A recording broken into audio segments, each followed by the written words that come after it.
everyone. Today we are discussing height and distance, also called applications of trigonometry from class 10th.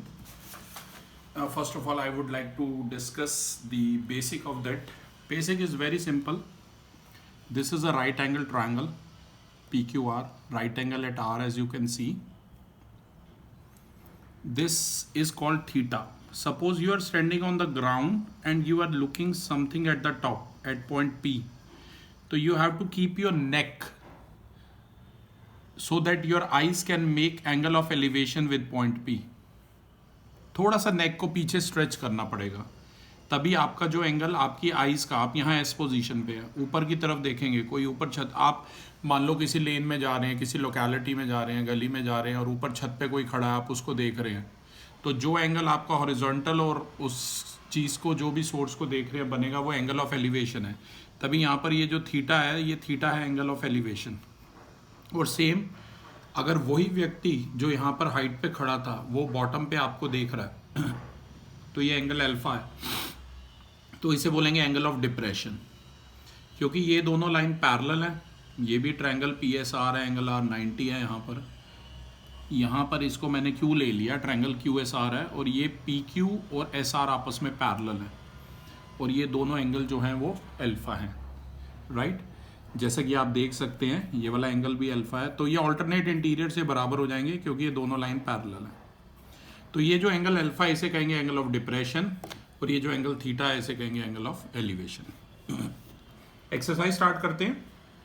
9.1 question number 1 says a circus artist is climbing a 20-meter long rope which is tightly stretched and tied from the top of a vertical pole to the ground. Find the height of the pole if the angle made by the rope with the ground level is 30 degree. मैंने यहाँ पर एक figure बनाने की कोशिश की आपके लिए. ये कोई सर्कस आर्टिस्ट है, यहाँ पर कोई वर्टिकल पोल है, ये ए बी है पोल, जिसकी हाइट मैंने स्मॉल एच मानी है. यहाँ पर मान लो कोई ऐसी चीज़ है जिससे रोप बांध रखी है, ए से लेकर सी तक. रोप में कोई स्लैक, कोई ऐसा कुछ नहीं है, मतलब स्ट्रेट है रोप, और रोप की लेंथ दे रखी है आपको 20 मीटर. नीचे लाओ से थोड़ा. रोप की लेंथ है 20 metre, angle of elevation 30 degree दिया हुआ है. तो आपको करना क्या है, पोल की हाइट बतानी है. आपको साफ साफ दिख रहा है ट्रायंगल एबीसी के अंदर ये परपेंडिकुलर है, ये बेस है बीसी, परपेंडिकुलर है ए बी, और हाइपोटेनस, हाइट जो है, हाइपोटेनस जो है वो है एसी. एच आपको गिवन है, पी आपको निकालना है. तो आपको पता होना चाहिए ट्रिगोनोमेट्री में कि पी और एच में रिलेशन कौन देता है. साइन देता है और कॉसेक भी देता है, पर साइन पहले आ रहा है. इसमें टेंजेंट लगता है, वैसे अधिकतर क्वेश्चंस में साइन भी एक दो जगह लगता है बस. तो साइन थीटा, ये थीटा है यहाँ पर जो 30 डिग्री गिवन है. साइन थीटा आपको पी अपॉन एच होता है, यानी कि ए बी अपॉन में A C. Sine 30 is equal to P upon H equal to A B upon A C लिखा. साइन 30 की वैल्यू है 1/2, ए बी की जगह स्मॉल एच लिखा है, और ए सी 20 मीटर दिया हुआ है. क्रॉस मल्टीप्लाई कीजिए, we have 2h is equal to 20, H आ जाएगा 10, यानी कि जो हाइट है पोल की जो निकालनी थी वो 10 मीटर आ गई. क्वेश्चन नंबर 2 काफ़ी इंपॉर्टेंट है, ध्यान दीजिएगा. क्वेश्चन नंबर 2 सेज कि कोई भी जो ट्री है वो पहले रीड कर देता हूँ. Tree breaks due to storm and the broken part bends so that the top of the tree touches the ground making an angle of 30 degree with it. The distance between the foot of the tree to the point where the top touches the ground is 8 meter. Find the height of the tree. ये देखिए tree है पूरा A B, C point से मान लीजिए break हुआ है. Tree की जो हाइट है वो मैंने पूरी ए बी मानी है, और ये माना है सी पॉइंट से ये ट्री ब्रेक हुआ है. ए सी को मैंने एक्स माना है और सी बी को वाई माना है. अगर ये ब्रेक होगा तो फिगर कुछ ऐसा हो जाएगा. सी बी वाला जो पोर्शन है वो तो सीधा खड़ा हुआ ट्री का स्टेम में से, और मान लीजिए सी पॉइंट से टूट के नीचे गिर गया ए पॉइंट तक. तो ट्रायंगल एबीसी आप देख सकते हो, और एंगल ऑफ एलिवेशन है 30 डिग्री. हमें पूरे ट्री की हाइट बतानी है. आपको पता है पूरे ट्री की जो हाइट थी वो ए बी थी, which was A C plus C B, that is x plus y. तो हमें एक्स और वाई की वैल्यू निकालनी है. एक चीज़ और गिवन है कि ट्री का जहाँ बेस है और जहाँ पर ये ट्री का टॉप जो गिरा था, ये लीव्स है उसकी, उसके बीच का डिस्टेंस गिवन है वो 8 मीटर है. तो क्लास एक्स और वाई निकालना है. बेस हमें दिया हुआ है 8 मीटर, एंगल हमें दिया हुआ है 30 डिग्री। बड़े ही ध्यान से देखिए कैसे करना है। एक बार x निकालना है, एक बार y निकालना है। सबसे पहले मैंने ट्रायंगल ABC में P अपॉन B, क्योंकि बेस दिया हुआ है, मैंने टेंजेंट लगाया है। tan 30 is equal to P upon B, यानी कि y अपॉन 8। tan 30 की जगह लिखा है 1/√3, y अपॉन 8 को एज इट इज़ लिखा है। 8 को यहाँ लेफ्ट में ले गया हूँ तो y आ गया 8/√3, तो y की वैल्यू आ गई है 8/√3 मीटर। सेम ट्रायंगल के अंदर बेस हमारे पास है, हाइपोटेनस हमें निकालना है। आपको पता है b और h में रिलेशन कौन देता है? कॉस देता है। तो cos 30 equal to b upon h लगाया, यानी कि cos 30 is equal to 8/x। Hypotenuse था जो था वो मैंने x लेट किया था, आपको ध्यान है। cos 30 की वैल्यू है √3/2 is equal to 8/x। Cross multiply कर दीजिए। We have √3x is equal to 16, x आ जाएगा 16/√3। x है 16/√3 और y है 8/√3। पूरे ट्री की हाइट जो थी वो AB थी, that was x plus y, यानी कि 16/√3 प्लस 8/√3। तो ध्यान से देखिए, LCM आ गया √3, यह आ गया 16 प्लस 8 यानी कि 24/√3। मैंने पहले भी काफ़ी बार आप लोगों को एक बात बोली है कि डिनोमिनेटर में स्क्वायर रूट हो तो रैशनलाइज करना है।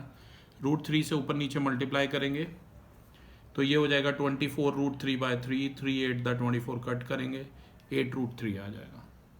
तो पूरे ट्री की हाइट हमें निकालनी थी क्लास, वो हमारी 8√3 आ गई, ये ध्यान रखना। Next we are discussing question number 3 which says a contractor plans to install 2 slides for the children to play in a park. For the children below the age of 5 years, she prefers to have a slide whose top is at a height of 1.5 meter and is inclined at an angle of 30 degree to the ground, whereas for the elder children, she wants to have a steep slide at the height of 3 meter and inclined at an angle of 60 degree to the ground. What should be the length of the slide in each case? तो class ये झूला आपने काफ़ी खाया होगा ऐसे वाला। मैंने इसका फिगर बनाने की कोशिश की है। BE जो है बड़े बच्चों के लिए 3 मीटर है पूरा BE, और AB जो है वो छोटे बच्चों के लिए है, उसकी हाइट है 1.5 मीटर। जो लेफ्ट वाला है वो आप देख सकते हैं, वो बिलो 5 ईयर्स की एज के लिए, ये AB, ये इसका स्लाइड है जिसकी लेंथ है L1, और सेम उसमें एक ऐसे मतलब पोल बड़ा सा दिया हुआ है, ये बड़े बच्चों के लिए।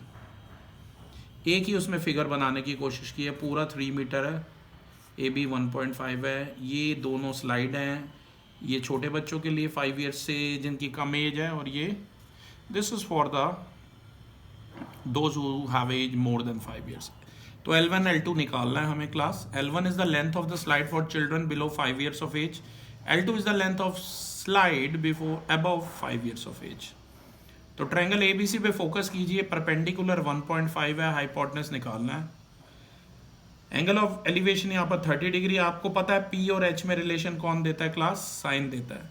तो ट्रायंगल ABC में आपको पता है एंगल B है 90 डिग्री, साइन 30 मैंने लगाया equal to P upon H, और P दिया हुआ है बेटा AB और हाइपोटेनस दिया हुआ है AC, यानी कि 1.5 अपॉन में L1। साइन 30 की जगह 1/2, AB की जगह 1.5 और AC की जगह L1 लिखा है यहाँ पर, क्योंकि L1 हमें निकालना था। क्रॉस मल्टीप्लाई कर लीजिए, L1 आ जाएगा 1.5 इंटू 2 यानी कि 3 मीटर आ जाएगा। आप दूसरा ट्रायंगल देखिए, ट्रायंगल EBD को देखिए। EBD के अंदर आपको पता है एंगल B जो है हमारा 90 डिग्री है। साइन 60 मैंने लगाया which is P/H, sine 60 P upon H। P है पूरा EB जो कि 3 मीटर दिया हुआ था, और हाइपोटेनस है ED जो कि लेंथ L2 दिया हुआ था, आपको पता ही है। तो sine 60 equal to 3 upon L2। Sine 60 की वैल्यू आपको पता है √3/2 होती है, equal to 3 upon L2। L2 यहाँ से निकाल लीजिए, L2 आ जाएगा, क्रॉस मल्टीप्लाई कर लेना। क्रॉस मल्टीप्लाई अगर आप करेंगे तो आ जाएगा √3 L2 is equal to 6। L2 आ जाएगा 6/√3। डिनोमिनेटर में रूट होना नहीं चाहिए, रैशनलाइज किया मैंने, तो ये हो जाएगा 6√3/3, 3 to the 6 कट कर दीजिए, 2√3 आ जाएगा। तो जो बिलो 5 ईयर्स के किड्स थे उनके लिए जो लेंथ है स्लाइड की L1, वो आपकी कितनी आ गई है? 3 मीटर। और जो मोर देन 5 ईयर्स की एज के थे उनके लिए आ गई है 2√3 मीटर L2। तो क्लास अगला जो क्वेश्चन है, फोर्थ क्वेश्चन काफ़ी इजी है, मैं चाहूँगा आप खुद ट्राई करें फोर्थ और फिफ्थ होमवर्क में। एक 6 क्वेश्चन और मैं आपको बताना चाहूँगा यहाँ। 6 question says a 1.5 meter tall boy is standing at some distance from a 30 meter tall building. The angle of elevation from his eyes to the top of the building increases from 30 degree to 60 degree as he walks towards the building. Find the distance he walked towards the building. Class पहले figure बनाने की कोशिश करते हैं। ये 1.5 metre का यहाँ पर बॉय है, इसका नाम है FG, और ये कोई बिल्डिंग है AC जिसकी हाइट है 30 मीटर। ये FBCG पूरा एक रेक्टेंगल है, अगर इतना 1.5 है तो ये भी 1.5 है, तो ये बाकी का बचा AB जो है वो 30 माइनस 1.5, यानी कि ये जो AB है ये हमारा हो जाएगा 28.5। ध्यान से देखिए, मैंने GD को x माना है और DC को y माना है, पूरा जो बेस है वो x प्लस वाई हो जाएगा, आपको पता ही है। और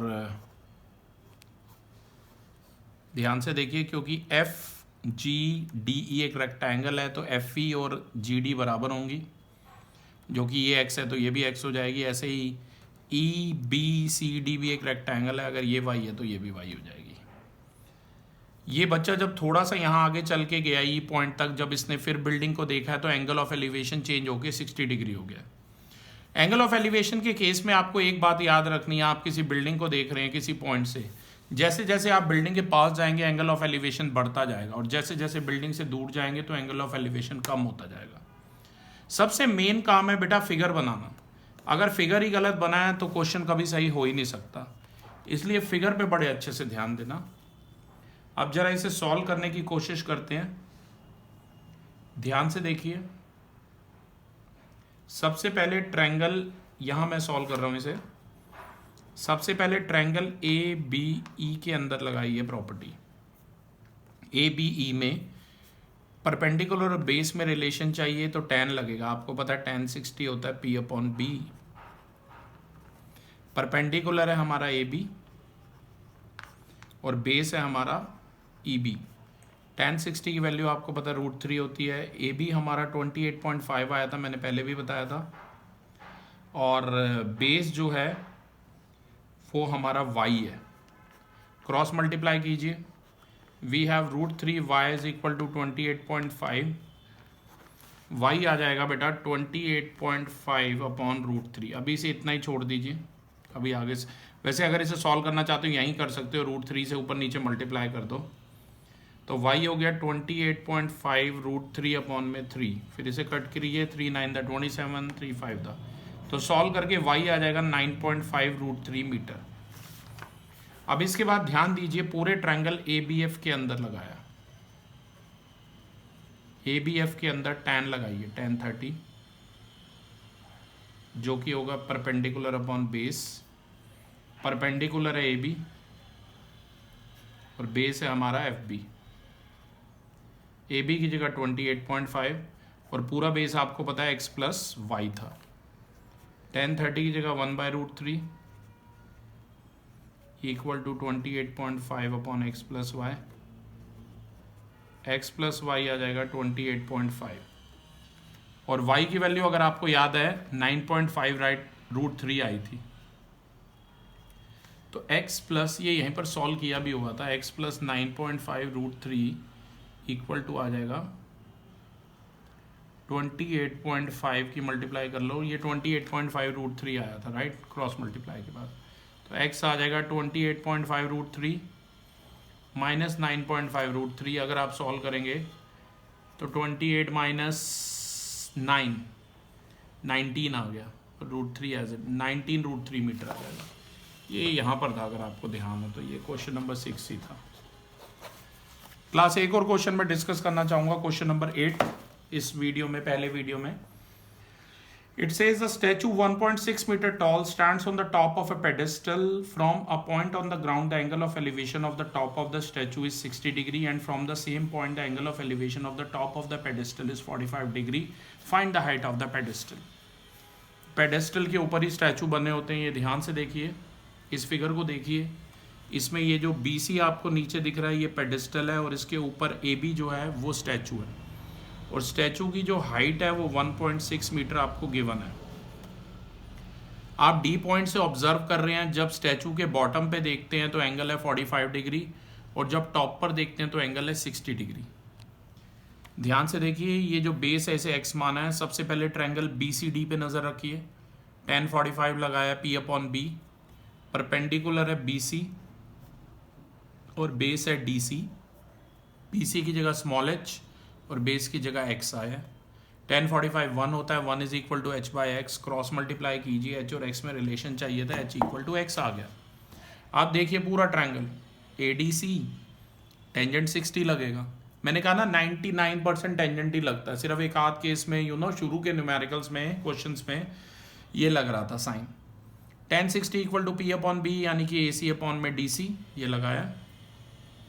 tan 60 P/B होता है, आपको पता है, दैट इज AC/DC। AC की जगह आप लिख सकते हैं 1.6 + h और DC की जगह x लिख सकते हैं। tan 60 की वैल्यू √3 है, क्रॉस मल्टीप्लाई किया, √3x = आ गया 1.6 + h। अब आपको पता है x और h बराबर हैं, तो x की जगह h पुट कर दो और उसे लेफ्ट में ले आओ, तो आ जाएगा √3h - h = 1.6। h कॉमन ले लीजिए, अंदर बच गया √3 - 1 = 1.6। h हो जाएगा 1.6 अपॉन में √3 - 1। इसे रैशनलाइज कीजिए, √3 + 1 से ऊपर नीचे मल्टीप्लाई कीजिए, h हो जाएगा 1.6 ब्रैकेट √3 + 1, नीचे a + b, a - b लगाया, a² - b² यानी कि 3 - 1 2। ये कट कीजिए, 2 × 1, 2 को 1.6 से कट करोगे 0.8 ब्रैकेट √3 + 1 मीटर आंसर आ जाएगा। यही हमारी जो थी h थी, और h हमने माना था हाइट ऑफ स्टैचू।